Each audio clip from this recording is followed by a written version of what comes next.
So earlier today, the F1 25 gameplay trailer dropped, and I'll give a quick analysis.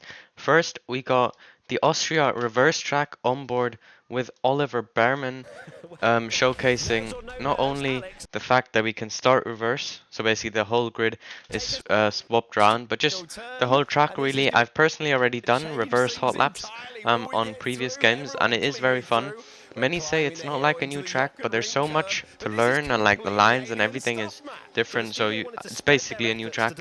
And then I really like the graphics update. I'm glad they dropped the old consoles, but also I feel like they really have made changes. For example, the lighting up here on the right, and also like the tires, it just gives a better sense of realism and just makes the game look better. So I'm glad they didn't just drop the old gen and not make any changes. And yeah, as you can see, suddenly we have turn 4 an uphill, and then we've got turn 3 going downhill. I'm a fan of reverse racing. Sad that it's not all tracks. Maybe for F1 26, I guess we'll see. Maybe not if it's not used.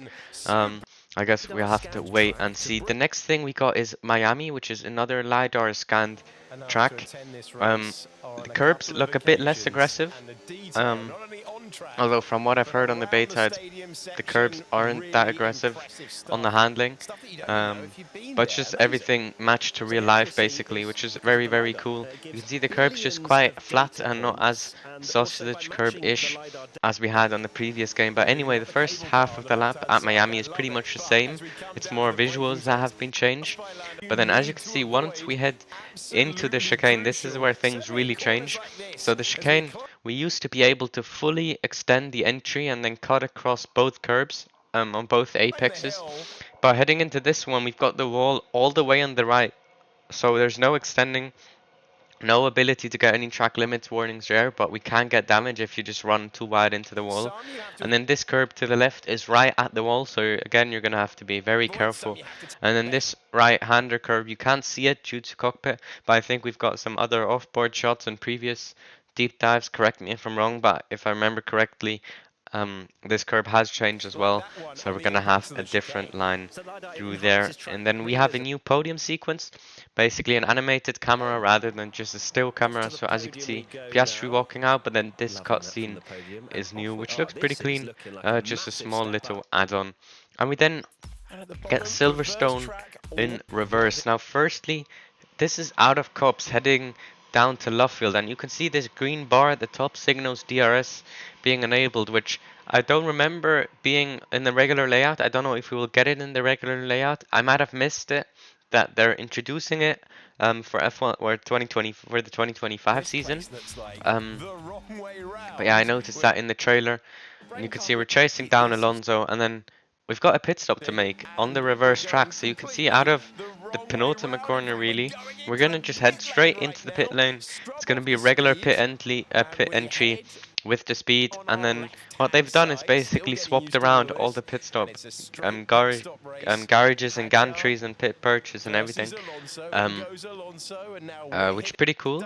And then when you exit the pit lane, you can see it's the left-hander instead of the right-hander, and then we get the green light, we can accelerate, and we're going to rejoin straight on to Stowe. As you can see, it's race through Stowe. It's going to be a good section to warm up the tires, and then we're going to of course go straight into Chapo, Beckett's and then Maggots, so your tires should be warm after that. As you can see, flat through here, little braking through here, and I think this right and left hander should be flat again. But yeah, I think I'm a big fan of reverse racing. I'm sure it's going to be great fun. I'm sure every league will use it, so yeah, that is pretty good. As we then get Bahrain, we've seen a lot of it. Again, another LiDAR scan track, and it just looks so good if it'll load. So here we go. Basically, it's just they captured all the elevation. On the last game, we had a bit of elevation, but just not the realism. But now the curves are real. And like, look at the undulation here. This is turn 4. The curbs are real. The AstroTurf, everything just lines up and just makes it better and like increases the feel when driving. The undulation there is great. They've removed the bumps here, which I'm a big fan of. And then they've changed elevation again, and then heading to turn 10, completely different corner with the difference in change and the camber in it, and it's just so much better. and then we've got this right-hander coming up the the penultimate corner. I think it's turn 14 or 13. It goes so much deeper into the corner in a way. It just makes it so much more authentic to drive if you know you're actually driving, or it just feels better knowing that you're actually driving the proper track and not just some model in a way, because it's actually scanned. So that was Bahrain. We then got Suzuka. Now this is again where you can really see the graphic visuals coming in. We're on board with Jack doing, and just like the tires and everything, also the cars in front, if you look at them, they just, I don't know if it's just me, but I just feel like it looks so much more realistic. Or like mainly the tires, I think that helps the most, because that's kind of what you look at when you like try and hit the apexes. But yeah, the curbs are now matched. It's just so much better. You can head into sector 2, the Degna's perfect curbing as well. So I'm glad we've got changes like that. The HUD they've updated as well. But yeah, I think the graphics on this onboard look absolutely sick. And then we've got, of course, the whole track scanned, which means the last chicane is finally fixed, because that was a big issue. Not a big issue if you know how to take it, but it was just a bit unfortunate if you hit it wrong. But now, as you can see here, they fixed the curve. It's 1-to-1 like real life. You can cut over it. It does unsettle the car a bit, and it just looks absolutely fantastic. And then after, we got Melbourne. Now Melbourne apparently was LiDAR scanned as well, but most of the changes seem to be the visuals around the track, the grandstands, bridges and stuff like that, and not the actual track, because we just got an update to the track, I think like 2 or 3 years ago, and it is a new layout, so there wasn't much reasoning changing that. I think the layout is fine as well. I think some curbs, for example that one, might have changed. Looks a bit more bumpy, although it might just be the settings that are run in this gameplay trailer. Same for this exit curb here.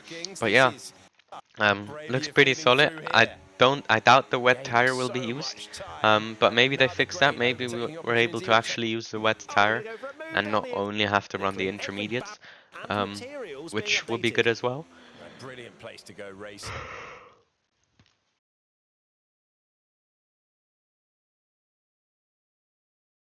Position. As we then head to Zandvoort, the Zandvoort reverse track, and as you can see, turn 1 is going to be a flat out banked corner around the outside of Yuki Tsunoda. It's just, it looks so good.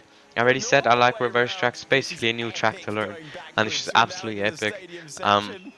Yeah, it looks lovely. I'm not sure how the handling is. I hope it's good. The game has potential. Like, even if I didn't mind the handling that much.